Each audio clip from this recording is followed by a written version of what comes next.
आज मैं एक कोरियाई हॉरर फिल्म की कहानी बताने वाला हूँ।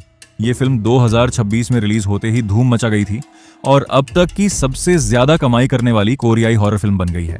वीडियो शुरू करने से पहले छोटी सी चेतावनी, अगर आपको ज्यादा डर लगता है तो ये वीडियो रात को अकेले मत देखना। कहानी शुरू होती है आधी रात की खामोशी में। एक जवान जोड़ा झील के किनारे कैंपिंग का मजा ले रहा है। लड़की बियर लेने जा रही होती है कि उसे झील के अंदर से कुछ अजीब आवाज सुनाई देती है, जैसे दो पत्थर आपस में टकरा रहे हों। विचार किए बिना वह पानी की ओर बढ़ने लगती है। अपनी गर्लफ्रेंड को इतनी बेख्याली से पानी में जाते देखकर लड़का उसे रुकने को चिल्लाता है और उसके पीछे दौड़ता है। लेकिन जब वह पानी में किसी साए के पास पहुंचता है तो उसकी गर्लफ्रेंड की आवाज तट से उसे पुकारती सुनकर वह डर जाता है। वो कौन था जिसे लड़का पानी के नीचे पीछा कर रहा था? लड्डू डर के मारे कांपता हुआ मुड़ता है, लेकिन वो साया गायब हो चुका था। अगले ही पल पानी के नीचे से एक धुंधल का साया निकलता है और बेचारा लड़का काले अंधेरे पानी में खींच लिया जाता है। कुछ दिन बाद सलमुखजी रिजर्व नाम की जगह के स्ट्रीट व्यू मैप पर एक अजीब सी तस्वीर दिखाई देती है। मैप में पानी के अंदर एक डरावना साया नजर आता है, जिसने इंटरनेट पर हड़कंप मचा दिया। वीकेंड होते हुए भी मैप बनाने वाली कंपनी को इमरजेंसी मीटिंग बुलानी पड़ी। एक्सपर्ट्स ने बता दिया कि यह तस्वीर किसी सॉफ्टवेयर की गलती नहीं थी। सबसे अजीब बात यह है कि कंपनी के पास उस इलाके के असली डेटा या फोटो भी नहीं थे। मतलब उन्होंने खुद ये डरावनी तस्वीर अपलोड नहीं की थी। इसके बाद कंपनी ने वो फोटो मैप से हटा दिया। डायरेक्टर ने आदेश दिया कि इलाके की नई तस्वीरें आज ही अपडेट करनी होंगी ताकि कोई कानूनी समस्या न हो। एक महिला डायरेक्टर सुइन इस मामले को देखने आगे आई। असल में सुइन वहां अपने फर्ज के चलते नहीं जाना चाहती थी, बल्कि इसलिए जाना चाहती थी क्योंकि कैप्टन यू कुछ दिनों पहले उसी झील पर गए थे और अचानक गायब हो गए थे। सुइन का एक्स बॉयफ्रेंड कीता ही उसे मना करने की कोशिश करता है क्योंकि वह उसकी सुरक्षा को लेकर परेशान है, लेकिन सुइन अपने फैसले पर अड़ी रहती है। सुइन के साथ इस मिशन पर दो जूनियर्स सियुंग भी हैं डॉट बिन, एक नई लड़की सेजोंग और दो कैमरामैन कांग थी और कांग जून। रास्ते में सेजोंग उस झील के आसपास की डरावनी कहानियों में दिलचस्पी लेने लगता है। पूरी टीम आपस में बात करने लगती है। हाल ही में उस जोड़े के अचानक गायब हो जाने का जिक्र करते हुए सेजोंग सबको डराते हुए कहता है कि पानी के भूत दूसरे भूतों से ज्यादा खतरनाक होते हैं क्योंकि वे लोगों को पानी में खींच लेते हैं और उनकी जान ले लेते हैं। झील का नाम ही सेयोंगजी मौत की भावना जगाता है, जिसका मतलब है जिंदगी और मौत के बीच का रास्ता। अफवाहें हैं कि ये कभी एक प्राचीन कब्रिस्तान। जब जलाशय बनाया गया तो पानी बस भर दिया गया बिना कब्रें हटाए, इसलिए यहाँ इतनी नकारात्मक ऊर्जा है। इन सारी डरावनी कहानियों के बावजूद कैमरामैन क्यों जून इन्हें बेवकूफी समझता है? वह शेखी मारता है कि वह कोरियन नेवी का रेस्क्यू ड्राइवर था और भूतों से तेज तैर सकता है। जब सब लोग गपशप में लगे थे, सुइन गंभीर चेहरा बनाकर चुपचाप बैठी रही। जैसे ही वे पहुंचे, पार्किंग ढूंढते हुए उनकी कार अचानक एक अजीब चीज से टकरा गई। वो एक अजीब सी छोटी पत्थर की मीनार थी जिसके ऊपर चावल का कटोरा रखा था, जैसे कोई पूजा हो रही हो या कोई बुरी ताकत टालने की कोशिश हो रही हो। जैसे ही मीनार फटी, अचानक एक रहस्यमयी बूढ़ी औरत सामने आ गई और उन सबको डांटने लगी। वो सुनीन को देखकर हैरान हुई और बोली कि उसने भी कभी इन पानियों में जानलेवा हालात का सामना किया था। अजीब बात यह थी कि उस औरत को पता था कि सुनीन किसी को ढूंढ रही है। उसने सुनीन को एक पत्थर दिया और कहा कि उसे मीनार पर रखकर एक इच्छा मांगना। कोरियाई परंपरा के अनुसार ऐसे पवित्र स्थानों से गुजरते वक्त लोग मीनार पर पत्थर रखते हैं और दुआ मांगते हैं। माना जाता है कि अगर पत्थर रखने के बाद मीनार नहीं गिरती तो उनकी इच्छा पूरी होगी। माहौल भी कुछ भारी हो जाता है और सब चुपचाप मीनार पर पत्थर रखना शुरू कर देते हैं अपनी मनोकामना के साथ। लेकिन जैसे ही सुइन आगे बढ़ती है पत्थर रखने के लिए, मीनार के अंदर से एक काली हाथ निकलता है और उस हथेली को जोर से पकड़ लेता है, पर एक झपकी में ही वो हाथ गायब हो जाता है, जैसे कोई धोखा हो। माँ बेहद ठंडे अंदाज में कहती है कि पत्थर रखना जारी रखें, फिर पीठ घुमाकर वहां से चली जाती है। सुइन ने अपने डर को छुपाते हुए टीम से कहा कि पहले काम खत्म कर लें और रास्ते में पत्थर रख देंगे।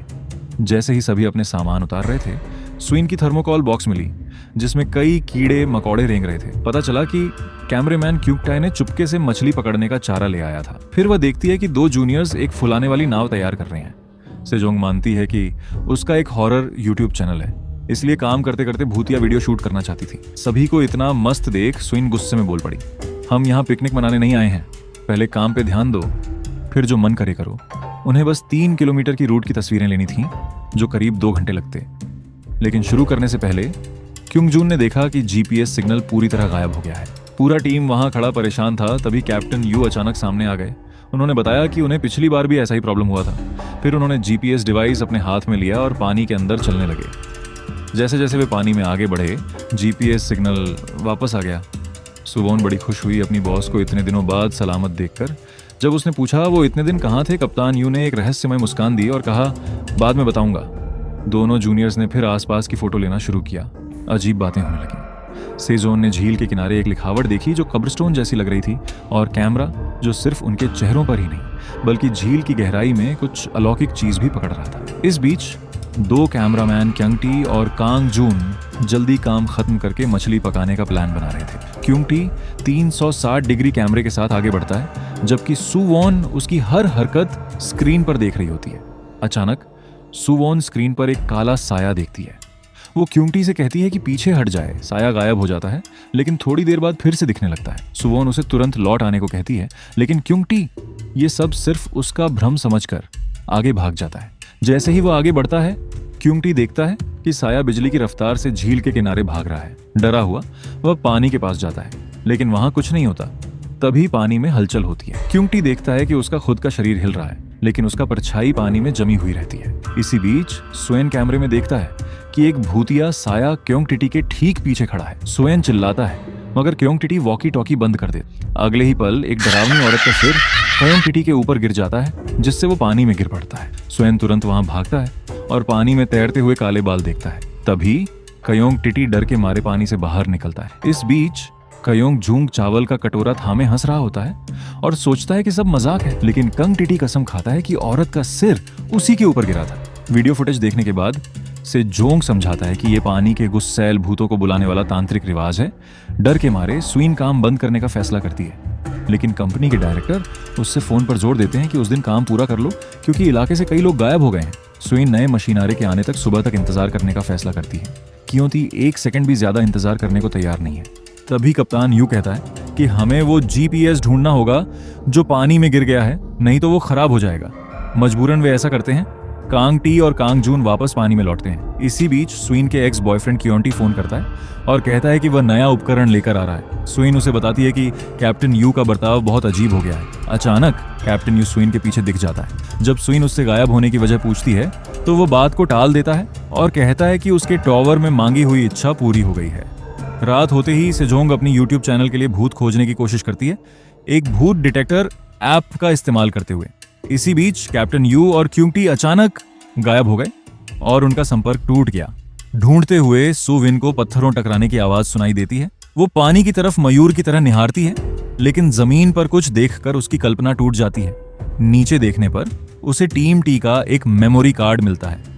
जब सभी लैपटॉप पर देखते हैं तो हर कोई हैरान रह जाता है। फोटो में कप्तान यू अंडर वाटर एक पत्थर का टॉवर तोड़ते हुए नजर आ रहे हैं। तभी केइताई फोन करता है, आंसू भरकर बताता है कि कप्तान यू अस्पताल में पिछली रात मर गए थे।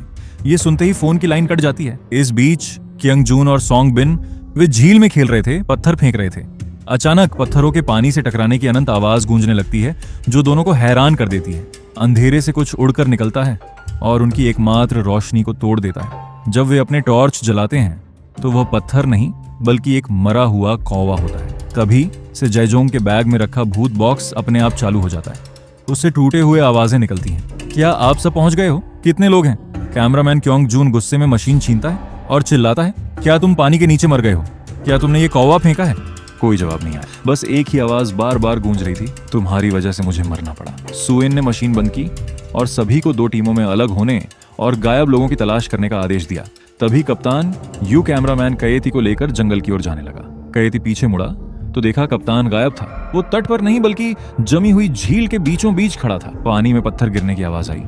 उसने एक लंबे बालों वाली लड़की का साया देखा जो डूब रही थी। जैसे ही वो मुड़ा, पानी से एक डरावना चेहरा उभरा और अनगिनत खतरनाक चेहरे उसके चारों ओर मंडरा रहे थे। इसी बीच सोंगबेन और सेजोंग घोस्टपी की मदद से कप्तान यू को एक पत्थर की मीनार के सामने खड़ा देखते हैं। दूसरी तरफ सुनियू अकेले जंगल में खोज कर रहा था कि अचानक वह झील में गिर पड़ता। तभी कांग जुन वहां आ जाता है। उनकी टॉर्च की रोशनी उस पैर पर पड़ती है जहां कांग टी का शव लटका हुआ था। कांग जुन ढूंढते हुए अपने भाई का शव उतारता है। अपने भाई की मौत देख वह पागल हो जाता है। उसी वक्त सोंगबेन और सेजोंग जो मीनार के पास एक काले साये के हमले से बच निकले थे, वहां पहुंचते हैं। पुलिस बुलाने से मना करके कैप्टन यू से बदला लेने पे जोर दे रहे थे। संगीत। फिर कांपते हुए सुनान ने बताया कि कैप्टन यू की कल रात अस्पताल में मौत हो गई थी। सब हैरान थे कि पूरा दिन उनके साथ कौन रह रहा था। सेजोंग कहता है कि पानी वाला भूत क्योंग टी को मार दिया। तभी कैप्टन यू अंधेरे से निकलता है और पत्थर फोड़ता है। क्योंग जून गुस्से में उसे पीछा करता है। कैप्टन झील के गहरे पानी में कूद जाता है ताकि उसे फंसाया जा सके। क्योंग जून तैर के पकड़ने की कोशिश करता है, लेकिन वो कैप्टन नहीं बल्कि एक बेहोश लाश होती है। भागने से पहले पानी वाला भूत उसे घसीट ले जाता है। सुइन और उसकी टीम डर के मारे कार की तरफ भागे। जैसे ही वे कार में बैठते हैं, सेजोंग देखता है कि उस दिन वाला पत्थर का टॉवर गायब हो चुका है। वे कार स्टार्ट करके भागने लगते हैं, लेकिन मैप ऐप ठीक से काम नहीं कर रहा, इसलिए बार बार वही जगह पर वापस आ जाते हैं। रास्ता भटक जाते हैं और एक चौराहे पर फंस जाते हैं। अचानक किसी ने जोर से कार की खिड़की पर तमाचा मारा। सब डर के मारे घबरा गए, लेकिन वो कोई और नहीं, सुइन का एक्स बॉयफ्रेंड केट आए था, जो घबराए हुए पूछता है, तुम सब यहाँ क्या कर रहे हो? केट आए को देख सबकी जमती हुई उम्मीदें टूट गईं। वे महसूस करते हैं कि झील उनके ठीक सामने है। अगर वे थोड़ा और आगे बढ़ते तो कार सीधे पानी में गिर जाती। केट आई बताता है कि उसकी कार भी आसपास फंसी हुई है। उसे रहस्यमयी अम्मा की चेतावनी याद आती है कि इस झील से कोई जीता वापस कभी नहीं आया। केट आई सुझाव देता है कि वे पत्थरों का एक बुर्ज बनाएं और बच निकलने की कसम खाएं, लेकिन सियोंग बेन मना कर देता है। कहता है कि ये सब अंधविश्वास है और मदद के लिए आग जलाने की सलाह देता है। तभी सुइन सबसे पूछती है कि उन्होंने सबसे पहले क्या चाहा था। सियोंग बेन ने दौलत की कामना की थी, जबकि सियोंगसी वो कुछ भी मांगती नहीं थी, बस डर के कारण था। सुइन का चेहरा पीला पड़ गया। उसने बताया कि उसकी एक ही इच्छा पूरी हो गई है, वो है कप्तान यो से फिर मिलना। कप्तान यो की इच्छा भी पूरी हो गई थी। सुइन ने समझा कि यहाँ एक कड़वा नियम है, सिर्फ वही कसम पूरी होती है जो मृतकों को वापस लाने के बारे में होती। आमा की बेटी वास्तव में बहुत पहले ही मर चुकी थी। आमा ने सबको टॉवर पर पत्थर रखने को कहा ताकि वह अपनी बेटी की आत्मा से फिर मिल सके।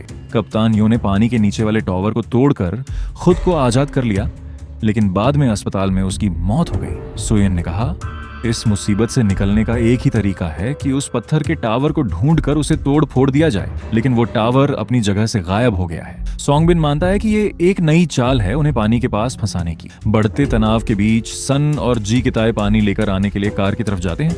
अकेले सेजोंग आंसुओं के साथ सेजोंगबिन से कहती है कि उसने पहले वादा किया था कि वो अपनी जिंदगी में एक ही बार असली भूत देखेगी। सोंगबिन उससे कहता है कि उनके पास बचने का एक ही रास्ता है, सुइन और किताए को वहीं छोड़कर भाग जाना। सोंगबिन को शक है कि सुइन खुद कोई भूत है या उसकी आत्मा में कोई और निवास कर रहा है, एक छाया की तरह, क्योंकि वही थी जिसने उन्हें झील पर रुकने को कहा था और सबको अलग अलग होने को बोला था। सेजोंग उन्हें सुबह तक इंतजार करने को कहता है, लेकिन सांगबिन दिखाता है कि कार की घड़ी 1:30 AM पर अटकी हुई है। मतलब इस जगह का समय पूरी तरह से रुक चुका है। डरे हुए दोनों कार स्टार्ट करते हैं और अकेले भाग जाते हैं। सुनिन और केटाए उनके पीछे भागते हैं, लेकिन पकड़ नहीं पाते। रास्ते में अचानक से कार की विंडशील्ड पर पानी की एक बड़ी लहर गिरती है और छत से एक डरावना सिर खिड़की से चिपक जाता है। सोंगबिन तेजी से गाड़ी चलाता है और वे किसी तरह हाईवे तक पहुंच जाते हैं। वहां उनकी मुलाकात एक पुलिस वाले से होती है। सोंगबिन उससे कहता है कि सन और की टाई को बचाओ। पुलिस वाला बताता है कि उसकी गाड़ी की बैटरी खत्म हो गई है और मदद मांगता है। फिर वह गाड़ी में बैठकर बयान लेने लगता है और सोजन से पूछता है, तुम लोग यहाँ कब पहुंचे थे और कितने लोग हो? सोजन के बाल खड़े हो जाते हैं, क्योंकि ठीक वैसे ही शब्द उसने भूत के बक्से से सुने थे। जैसे ही पुलिस वाला मुड़कर देखता है, उसकी आंखें किसी खून की तरह लाल चमकने लगती हैं। तभी बाहर सोंगबिन। जब उसने कार की हेडलाइट्स ऑन की तो उसे बड़ा झटका लगा। ये हाईवे नहीं था, वो वहीं अंधेरा झील था। उनकी कार झील के बिल्कुल किनारे खड़ी थी, पता नहीं कब से। सियोंगबिन ने दरवाजा खोलने की कोशिश की, लेकिन वो बंद था। फिर कार के अंदर वाला पुलिस वाला एक डरावने भूत में बदल गया। सुइनान को जंगल में सेजोंग का आईपैड मिला, जिस पर झील के पार पत्थर के टावर का लोकेशन दिख रहा था। उसके तुरंत बाद वॉकी टॉकी में सेजोंग की रोती हुई आवाज आई। सुइनान और कीटाए ने एक खाली पड़ी कार ढूंढी, जिस जगह सेजोंग छुपा हुआ था वहां के तहत। सूर्य उसे लेने गया, लेकिन कीटाए ने उसे वापस रोक लिया। सियोंगबिन जो कार में बैठा था ने कार को रिवर्स में डाल दिया और सेजोंग को दबा दिया। फिर खुद कार से गिर पड़ा और गर्दन मुड़ने से मर गया। कीटाए ने सुइनान को पास में खड़ी नाव पर रखा और टावर की तरफ ड्राइव करने लगा। जैसे ही वे नाव पर चढ़े, सुइनान को शक हुआ कि कीटाए को नाव के बारे में कैसे पता चला। तभी वो आदमी कैप्टन यू की भूत में बदल गया। उसने कहा कि ये तो मूल रूप से सुइनन का काम था, इसलिए सुइनन उसकी मौत का जिम्मेदार है। कैप्टन का भूत गायब हो जाता है और पानी से एक हाथ निकलता है जो सुइन को झील की तलहटी की तरफ खींच लेता है। काइट उसे बचाने के लिए पानी में कूद पड़ता है। झील के नीचे सैकड़ों शव एक फौज की तरह पड़े हैं। काइट जो लताओं में फंसा हुआ सुइन को आजाद करता है, उसे ऊपर भेज देता है, लेकिन खुद का एक पैर फंस जाता है और वो डूब जाता है। किनारे पहुंचकर सुइन बेताब होकर पत्थर के टावर को तोड़ना शुरू कर देता है। टावर के भीतर से एक भूतिया साया निकलता है और सुइन को अंदर खींचने लगता है। सुइन टावर की रस्सी खींचता है, जिससे चावल कटोरा काला हो गया और टूट गया और टावर ढह गया। काइट पानी से बाहर निकला और सुइनन को तट पर बिना हिले हुए बैठे देखा। कुछ दिन बाद काइट इस डरावनी घटना को भूलकर अपने ऑफिस लौट आया, लेकिन तब कंपनी के डायरेक्टर गलती से एक ऐसी सच्चाई बताता है जो काइट की रूह तक ठंडा कर देती है। डायरेक्टर कहता है कि कैप्टन यू अस्पताल में नहीं मरा था, वो बहुत पहले लेक सामाची में डूब चुका था। उसे अस्पताल केवल कागजात के लिए ले जाया गया था। इसका मतलब सुइन का अंदाजा पूरी तरह गलत था। कैप्टन यू टावर गिराए जाने से कभी आजाद नहीं हुआ था।